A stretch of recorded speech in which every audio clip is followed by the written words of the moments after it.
Hello, everyone, and thank you for joining us for another edition of The Challengers, where we go into the world of sports, art, and entertainment and talk about the lesser known forces of creativity and talent that dare challenge what we've come to know as the best. And in this episode, we are going to challenge what many have come to consider the best Studio Ghibli creation of all time, which is Spirited Away.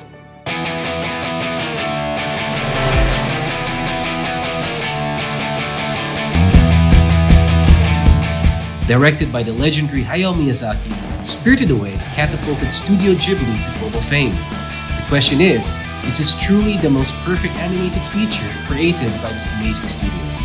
And joining us today is a legend in his own right, Mr. Alvin Teoh, Executive Creative Director of award-winning brand communications agency, Naga DDB. Hi Alvin, how are you doing today? I'm okay. There are good days and there are bad days and there are productive days and there are days where you just stare at the wall and questioning the purpose of your existence and then hating yourself for not being productive. So yeah, it's a cycle.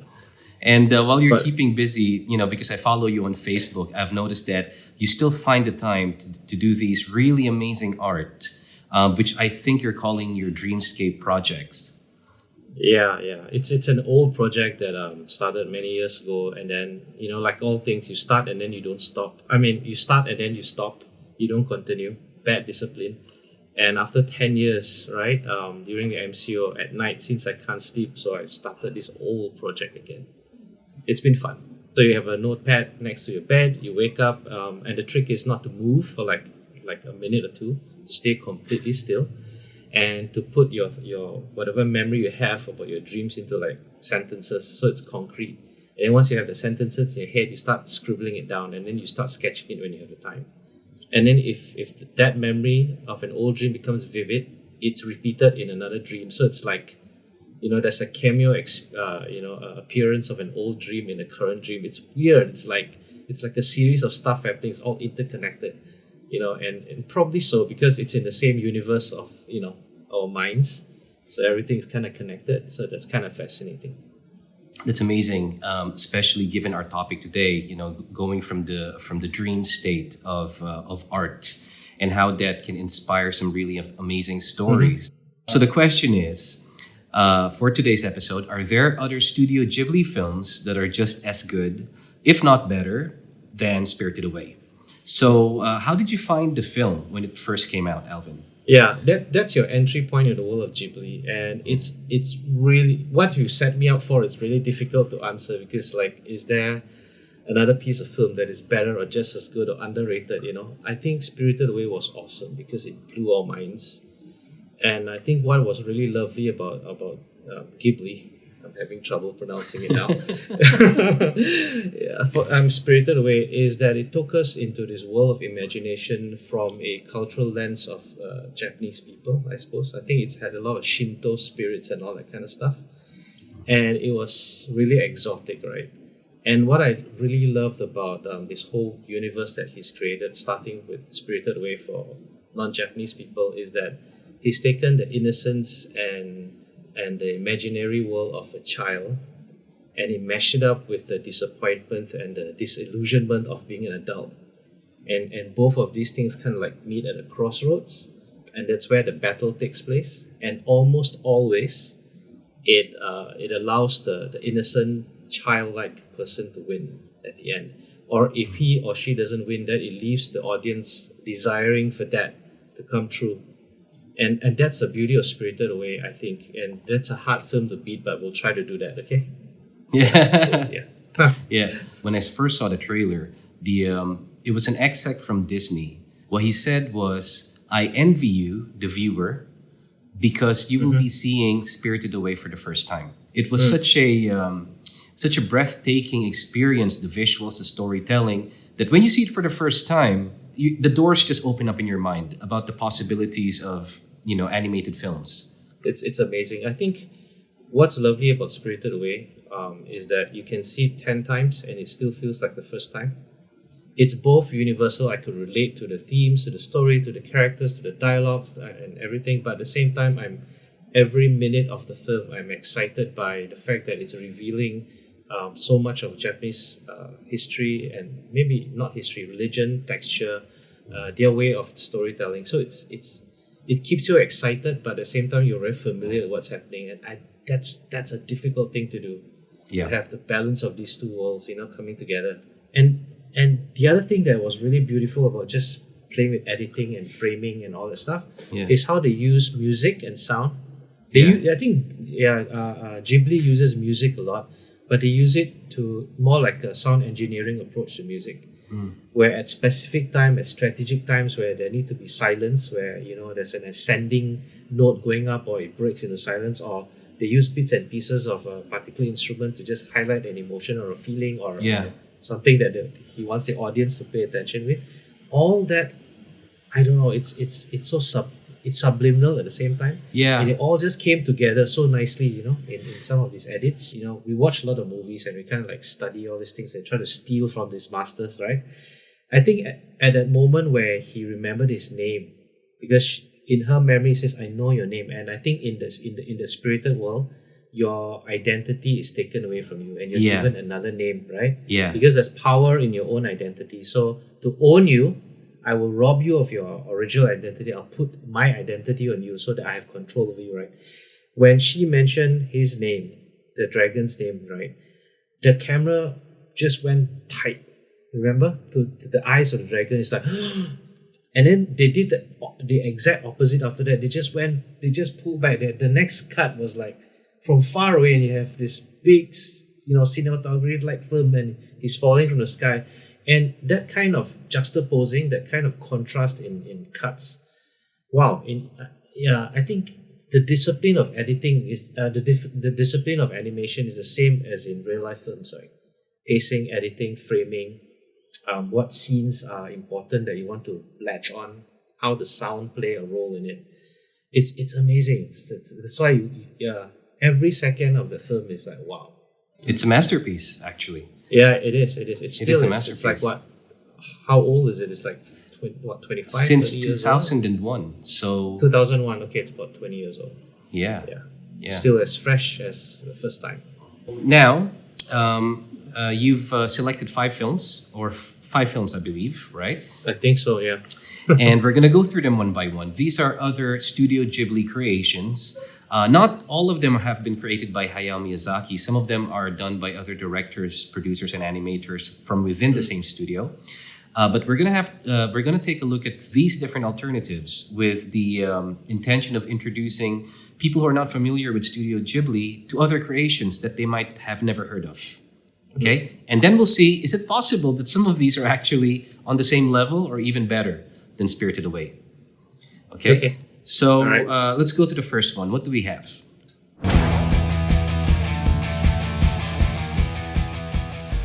Howls Moving Castle, if I'm not mistaken, is an adaptation from an English book written by an English author, I think. But of course, Miyazaki made his magic on it, and it looks like a fresh new thing. What I really liked about Howl's Moving Castle is the protagonist is an old lady. I think her name is Sophie.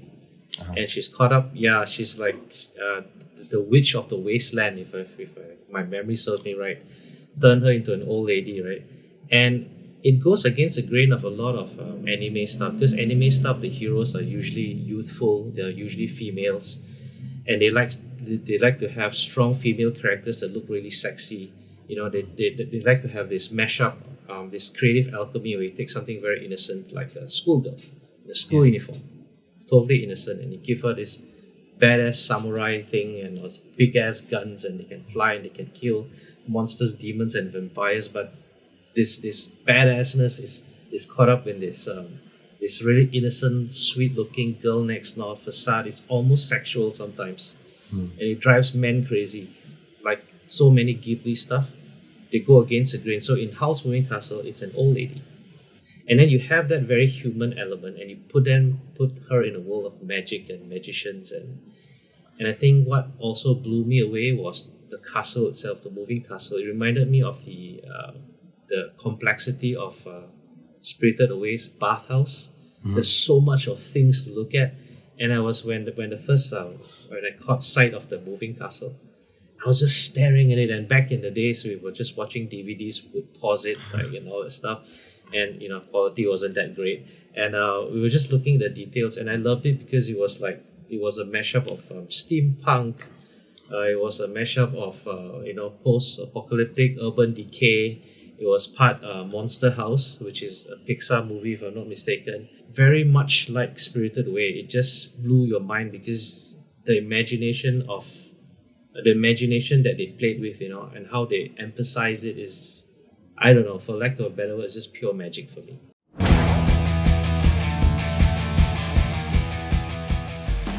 I just found out like a couple of weeks ago when I was reading up on Princess Mononoke, the name Mononoke is not even a proper name. It basically means shape-shifting creatures, which is probably in Japan. Yeah, so Princess Mononoke means she can shapeshift, and it's probably it's some Japanese folklore thing, And I thought, wow, that was like we watched that show like 20 years ago or something like that, and now we find out the meaning of the name, and it's really, really nice. It's a common theme in Asian mythology, isn't it? Like an element of nature would present itself in human form to communicate with humans. Most of the time, to tell them that you're messing up our environment before they return to the forest in their original form. Yeah, and I think what the brilliance of Princess Mononoke for me is like, shall we call it data visualization for lack of a better description? To see to have a spirit representing a tree or whatever come to life, and you could relate because it's a character, right? And then to see it die. Remember the scene where the reindeer-looking character, which is the life of the forest itself. Yeah, that holds everything together. Elk, like die. the big elk. Yeah, exactly. And then to see it being killed, and you're like, no, and then you're like all pissed off, right? Yeah, I think we were pretty much involved in that movie, pretty much, And I think in Princess Mononoke also, it's not too difficult to like fall in love with the character because of what she represents, and to see that and here he used that youthfulness that you see so much in anime, right? Coming to life and having a cause and a purpose and fighting a cause that that she can't win, because it's such a reflection on what's happening in the world today, and it's really great. I think what it did at the end of the movie, for me anyway, it got me so emotionally involved because it didn't tell me what to believe or what the answer was. There was not exactly a happy ending either. They just left it to the audience to make your own decisions, after taking you through this emotional journey. A recurring theme or a recurring pattern in Studio Ghibli creations is how they would present characters who might appear as villains, but they would show you the background or the history of that character so that you don't see them as one-dimensional figures. You see what has caused them to become like that, and you start to accept that as part of the narrative, and then it's up to you later to really sympathize or feel whatever emotion you wish, but in a way that is not so instant as Western entertainment, where immediately this is a good guy or a bad guy. Yeah. I think that's that's I think one of the secrets of Miyazaki, right? The good guys aren't always good, the bad guys aren't always bad. Yeah, I think having to see both sides, this yin and yang thing happening, it engages you in a deeper level because you can't decide whether you hate or you like, or you don't take sides so easily. You're beginning to see both sides of the story, and that's what keeps it interesting. So it's really, really cool. Yeah.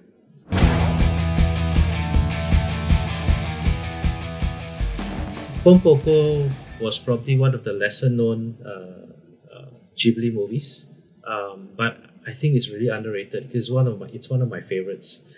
And basically, it's about shape-shifting raccoons, or I don't know. I think they look like raccoons that are protesting and fighting against development into the forest.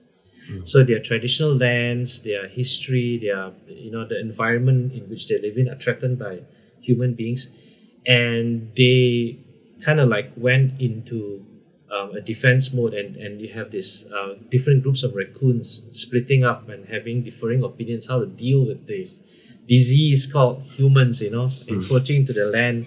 But it's also so sad to see this community trying so hard to protect their land, to protect their forest, to protect their way of life. It's beginning to sound familiar, right? Yeah. and then they brought in all this Japanese stuff, their spiritual stuff, their religion, bits of Zen Buddhism and all that, their whole mystical world. And it's just fascinating to see. And what I really, really enjoyed about Pombo was, and I never understood this, and I have to read up on this, using the balls of this raccoon, and the balls, the biological balls. Yeah, the biological balls of this. Yeah. And I remember so clearly. I was watching this with my son for the first time, and he was like, I think he was like 6 or 7 years old back then. And when the balls came out and they were using these balls as weapons, and he's like, "Dad, are those balls?" And I'm like, yeah. and it was done so innocently, the balls had mystical powers. They would like expand and people would sit on it like on a mat. And if they needed to fly, they would enlarge your balls and swing it like Thor's hammer. And using the momentum to take them up to the sky, and they would use it to fight with the riot police and all that kind of stuff. Yeah. And it was like, it must be a Japanese thing because I don't get it, but I'm liking what I see. I think the bittersweet thing about this is also how it reflects our society. Like you and I, for example, we have so much memory of our childhood when things were simpler.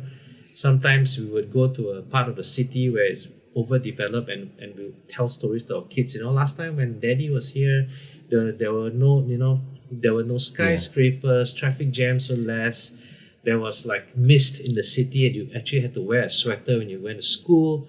You don't see that anymore. And you have that memory that, you equate to happiness and simpler times.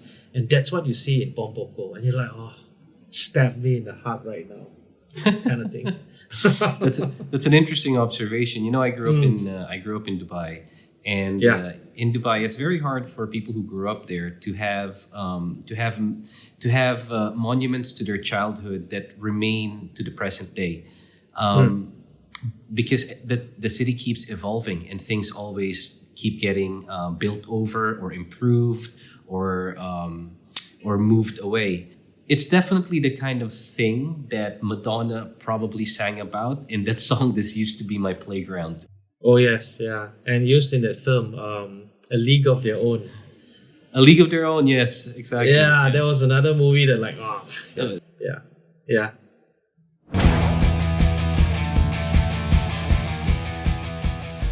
My Neighbor Totoro is so hard to explain. Yeah. I think that was the second one I saw after Spirited Away. And it was very different from Spirited Away because the animation style was very simple, it was very clean. Yeah. But one occurring theme came out from Totoro. It's actually a story about the environment also. It's a story about coexistence with nature. It's a story about going back to rural life. It's a story about simplicity. Because apart from the story of Totoro, which is this weird relationship between this girl and this big giant cat, what caught me was those little scenes of as if the camera went down to a stream. And you could see greens and you could see fishes, and there are scenes where the farmers would give a freshly plucked corn to the girl. And you could see rural life or farming life and the environment and living off the lands and coexisting and benefiting from land coming out so clearly in the story. But it's not part of the story. It's just the little scenes in between, and that's what you got out of it, right? And I love the fact that Totoro was actually, if you try to explain, let's write a synopsis, what is Totoro about? You'll be lost for words. You're like, I don't know what to write. And yet you are stuck by, you're just glued by that magical, whimsical, innocent, that fact. And I think one of my favorite scenes didn't even have any dialogue. Is that the girl, I can't remember her name, and she's waiting at a bus stop at night and it's raining. Yeah. And then next thing you know, there's this big ass cat bear like thing next to her, and they're not, and she gives the umbrella or something like that, and then it's raining, and then Totoro is like very playful, right? He starts to just jump on the floor or something like that and cause more rains to fall. I don't know, it's just so weird. It's just a scene at the bus stop, and it went on for like 5 minutes. Yeah. And you're just staring at it, and you're giggling with yourself. And I think the magic of Totoro also is that it brings out that inner child in you, like so many of other Ghibli's movie, right? And all, yeah, it's hard to explain.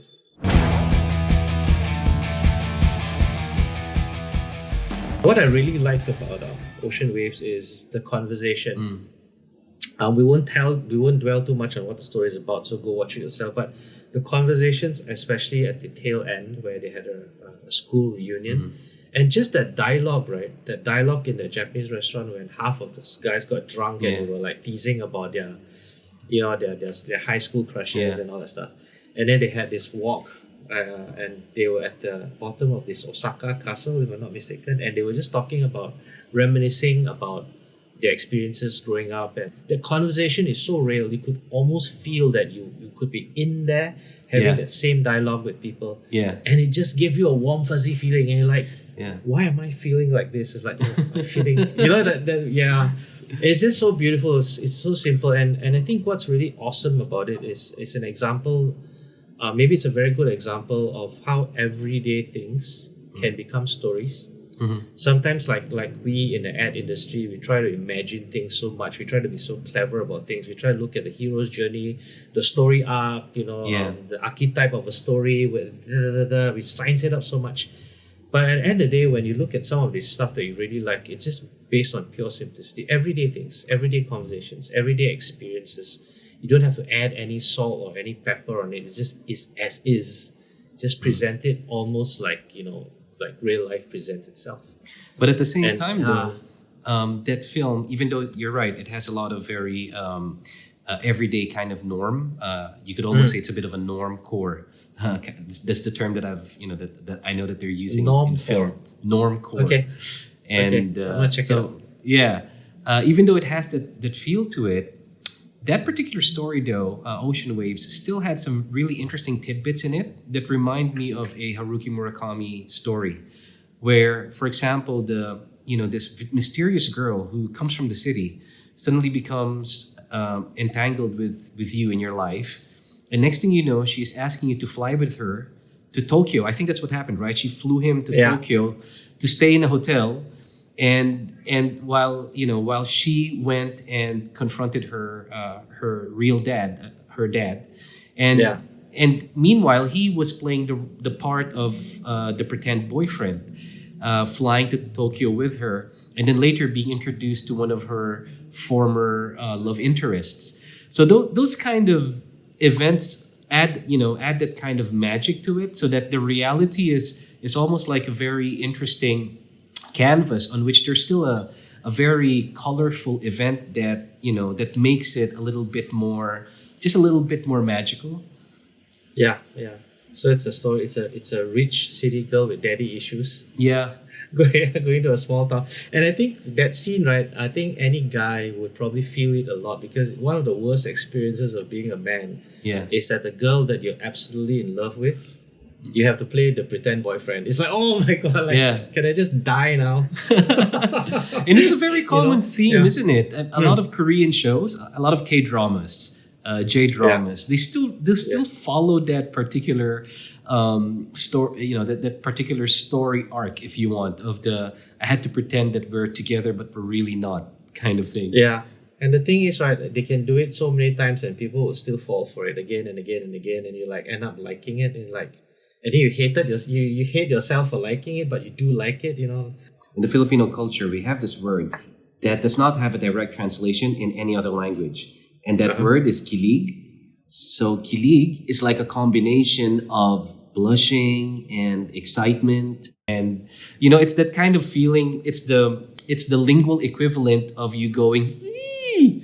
Like that. Yeah. And we call that kilig. So that would be a kilig moment, when your crush agrees to play that, pretend girlfriend scenario with you, and somehow you have that feeling, and it's almost a possibility, and that at the moment it could be real. The story, separates the two of you, so you're back to reality.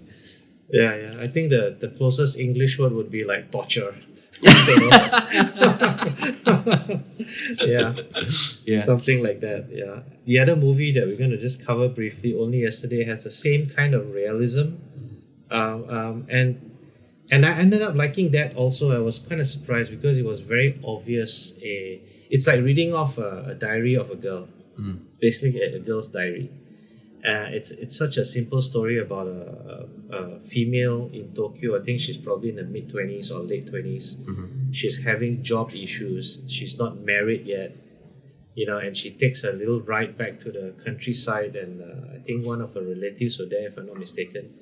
And the whole story is just about her in the countryside, meeting up with, I think the host, the guy that drove her around she wasn't expecting him because she was expecting some other guy, right? And this guy is just a country pumpkin, simple guy, and the whole movie is just a dialogue between these two persons. It just reminds you that some of the best stories are the stories that are happening right in front of your eyes. Like maybe, for example, two guys talking over Zoom and making mistakes along the way and feeling nervous about our script because it's not scripted anyway. And wondering whether we have the right lights. Correct. Yeah, exactly. Whether the backlit is too high and all that stuff. And just try to not make a fool out of ourselves. And then you freeze frame at that point, and then a little title will appear in the middle of the frame. Two guys talking from Studio Ghibli. Yeah. Fear of being idiot, cut tight to face, freeze frame. Boom.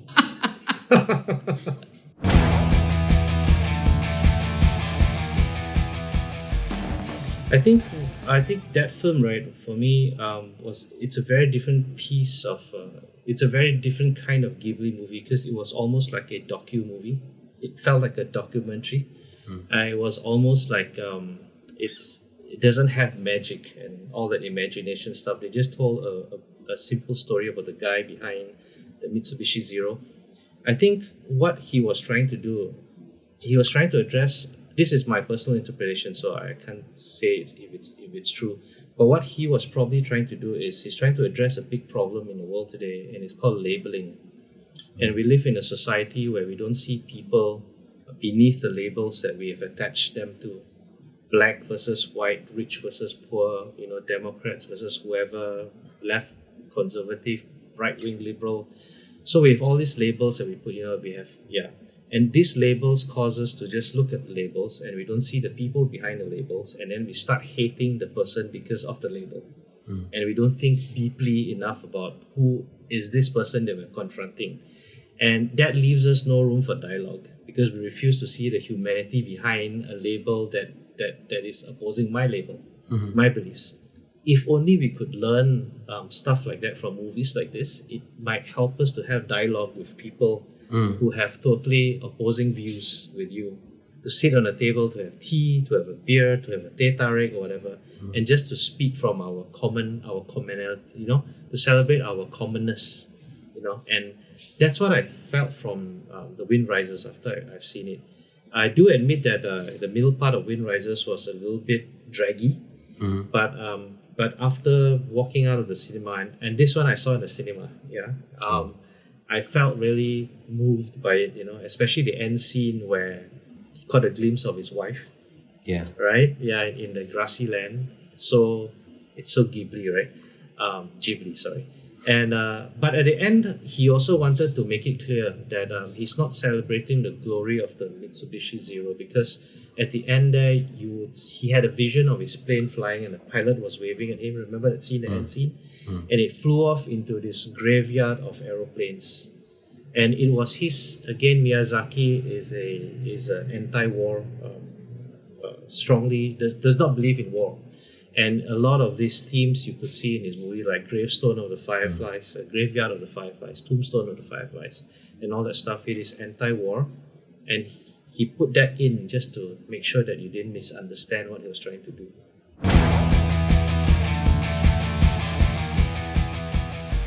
So there you have it, guys. So we talked about Princess Mononoke, Howl's Moving Castle.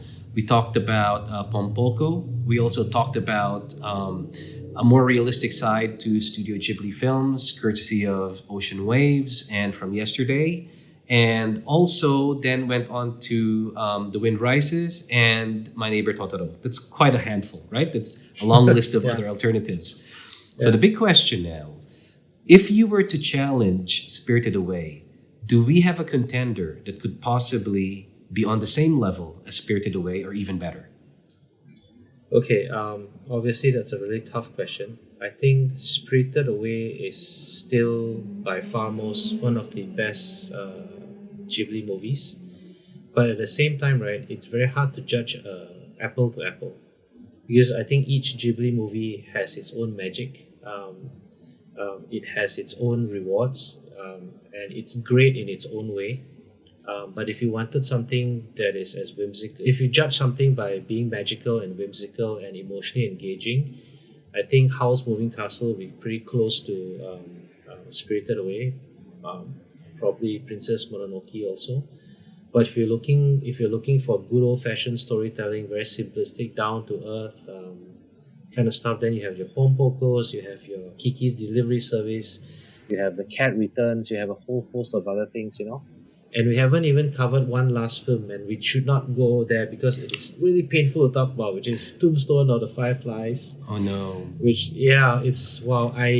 that was the only Ghibli film I had to fast forward. I just could not bear with going through the entire thing. So that's a whole different level of judging.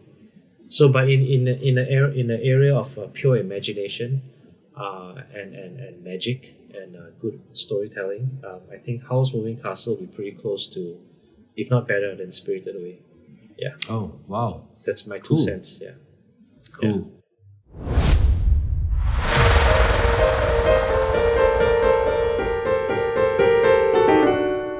So here we go. I just want to say thank you to Alvin. Thank you for taking the time. For a very busy man who is probably not familiar with the meaning of weekend and rest, you've decided to join us for an hour and talk about animated features from Studio Ghibli. Thank you so much for giving us your time. Oh, it was a pleasure. It was thank you for having me. It was fun. Yeah, it was fantastic. Really fun. Yeah. Thank you, Alvin. You have a good day, and regards to the family. Okay, you too. All right, take care, man. Bye. We'll see you again soon. So there you have it, Spirited Away, a true masterpiece. But if you're curious to check out all the other work from Studio Ghibli, the good thing is that they're all on Netflix, and you can watch them one by one, and you can watch them all. I'm your host, Michael Filion, bidding you good health and hoping that even in these uncertain times, you never stop being a challenger. 18, you must be hanging out and mating instead of nursing your receiving. For the next episode, we're delving into the exciting realm of open-world video games, and we will see if Bethesda's Skyrim truly is the best game of that genre. And joining the discussions will be my own brother, Mark Filion, who is the founder and creative director of General Interactive, the developers for one of the year's most hotly anticipated video game releases, Chinatown Detective Agency. See you then.